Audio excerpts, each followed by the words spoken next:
Un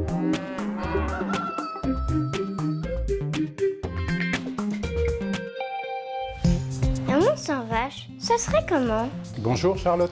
Bon, tu sais, un monde sans vaches, ça serait un monde quand même bien triste, hein. Tu te promènes, tu verrais plus de prairies, tu verrais plus d'animaux se promener dans les paysages. Ça serait des paysages morts en fait. Et puis la prairie, c'est quand même toute la biodiversité. Regarde les fleurs, les insectes qui tournent autour. Puis si tu te penches, tu regardes dans le sol, tu verras plein d'insectes qui vivent dans le sol. Et tout ça, c'est grâce aux animaux qui sont dessus. Et puis aussi l'élevage, c'est l'activité économique des territoires. Quand tu es dans une région où il n'y a pas d'industrie, c'est l'élevage qui fait vivre la région. Et oui Charlotte, il est compliqué d'imaginer un monde sans vaches, notamment parce qu'elle entretient la prairie et la biodiversité. Mais de quelle manière? Les explications de Jean-Louis Perrault, chargé de mission à la direction scientifique agriculture à l'INRAE.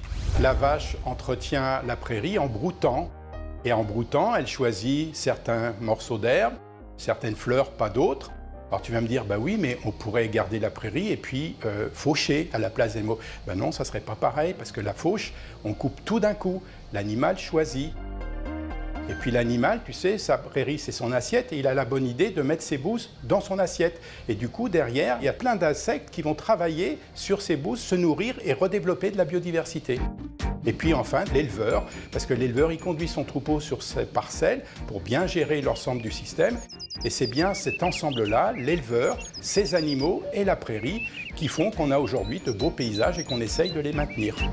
Tu vois Charlotte, un monde sans élevage, on aurait perdu toutes nos prairies, on aurait perdu tous nos beaux paysages, et puis tout ce que la prairie nous donne tous les jours quand on se promène par exemple.